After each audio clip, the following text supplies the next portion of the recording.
طيب إذا تحدثنا عن الضياع أتحدث عن مظاهر الضياع. نريد أن نعرف هل الشباب ضايع ولا ما ضايع. طيب ذلك أولا بأمور: غياب الأهداف الكبرى وسطحية الاهتمامات. الشباب اليوم فهموا، بعض الشباب ما كلهم، ملابس وعطور وتصفيف شعر، ده فهموا كله في الحياة.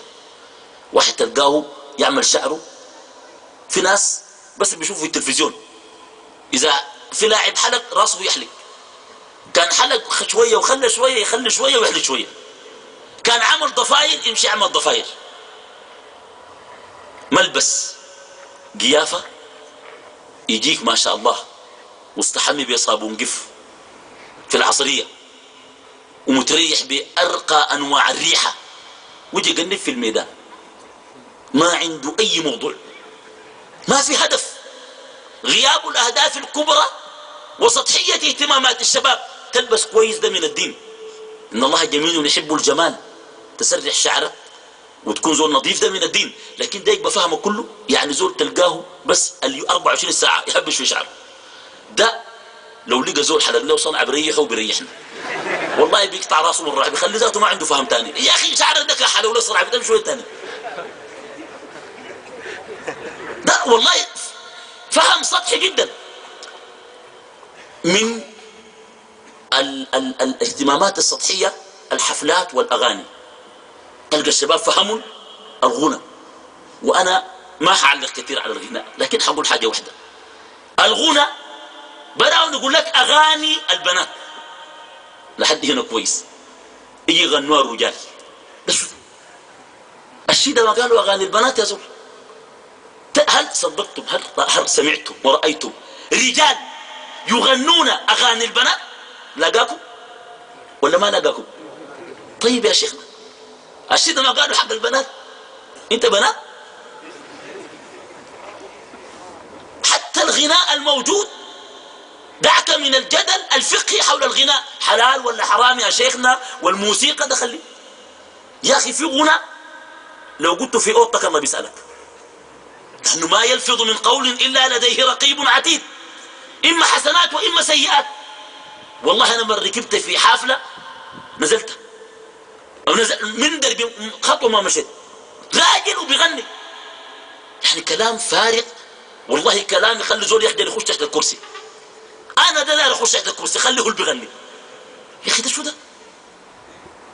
وتلقى الشباب ده فهموا، يعني تلقاهم بتداولوا الأشرطة اللي بيدوها، الألبومات اللي بتوزعوها. هذا أنا أتحدث عن شريحة من الشباب ضاعت أو في طريقها إلى الضياع. في شباب طيب، في شباب في المساجد، في شباب حافظ، هذا ربنا يحفظه ويحفظ به الدين. ما يدور في مجالس الشباب، ما يدور في مجالس الشباب كده، أسمع الشباب بيتونسوا.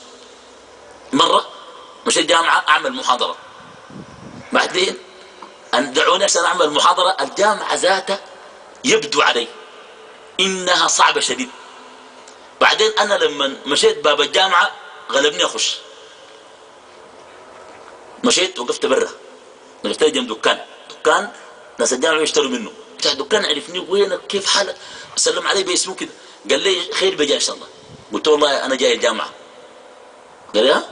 قلت له أنا جاي الجامعة هنا. قال لي جاي أسوي شنو؟ قلت له لا عندي محاضرة في الدين. قال لي هنا ما في دين. هو براه وقال لي هنا ما في دين.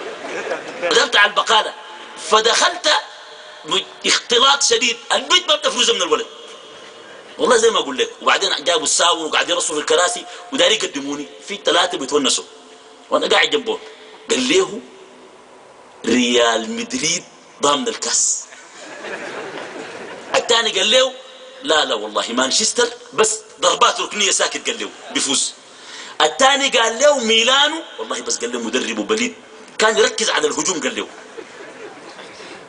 والله استغربت يا زول، انت يا زول جاي من مبدا تقول لي مانشستر؟ ما لكم مانشستر انت؟ والله هم ذاته كان عرفوا انك انت بيشجعوا يخلوا الكوره ذات. يا اخي ما لكم ماله؟ قال بشجع مانشستر قال، وده قال للمدرب بتاع ميلانو أول مرة أسمعنا والله استغرب. فهم الناس دير حسا قاعدين نفسهم بيقروا في جامعة وطلاب مثقفين، وطبعا أي حاجة مرتاحين، وزول جاي بعربيته سايقة وكذا. هذا نموذج من الشباب للأسف الشديد هو موجود، وهذا ضياع من غياب الأهداف الكبرى وسطحية الاهتمامات، ضعف التصور الصحيح للحياة. لماذا يعيش الشاب؟ لو أن كل شاب استطاع أن يجيب على هذا السؤال بوضوح، لماذا يعيش؟ ماذا يريد؟ للمتعة. هل للمتعة؟ ذرهم يخوضوا ويلعبوا ويلههم الأمل وسوف يعلمون. هل خلقوا للعب والعبث؟ خلق الشباب لإعمار الكون بالقيم واختراق الحياة بالأخلاق، ليحول الشباب الحياة محرابا للقيم. أينما وجد هو مستقيم ونزيه، نقي الضمير، صافي الفؤاد، نزيه المعاملة، عفيف اليد واللسان، شاب يبني الأمة ولا يهدم فيها شيئا. ضعف التصور الصحيح للحياة جعل بعض الشباب يدرس الجامعة لأجل الجامعة، يتولى المنصب لأجل المنصب، يتمتع في الحياة لأجل المتعة، وذلك ليس بمقصود. نحن خلقنا لإعمال الكون وتحقيق الاستخلاف في الأرض، ولا يكون الاستخلاف في الأرض إلا بمقتضى الإيمان، وإلا تحت القيم، وإلا لا إعمار للأرض إلا بالإيمان والقيم. والآن الأرض هي في طريقها إلى الضياع بالمناسبة، لأن الحضارة المعاصرة بدلا من أن تصنع آلات تخدم الإنسان صنعت إنسان يخدم الآلات.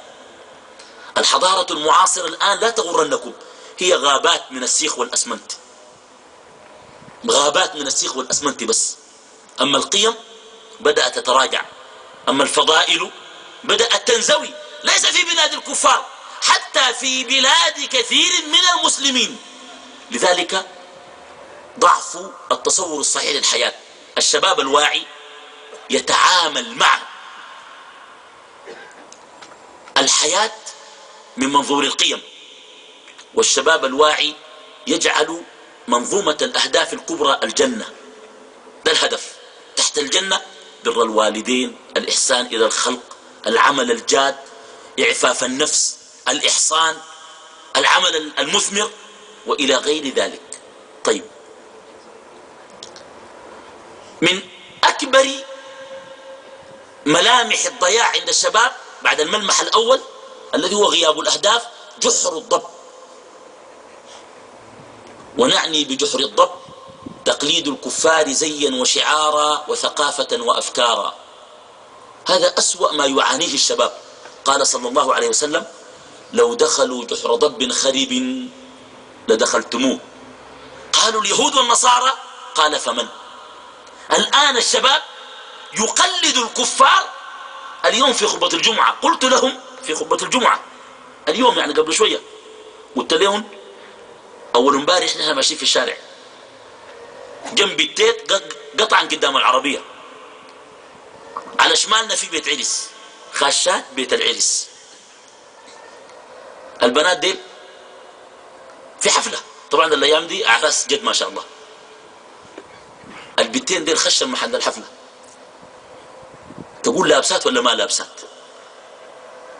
كاسيات عاريات، اللبس اللابساتنه.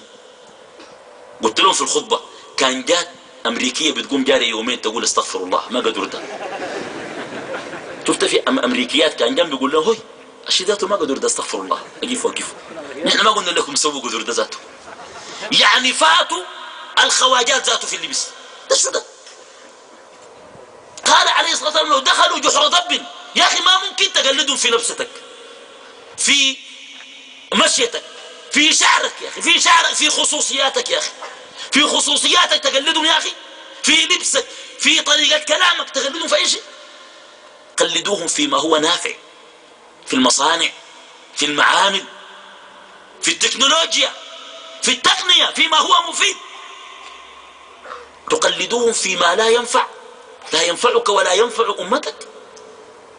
هذه مشكلة.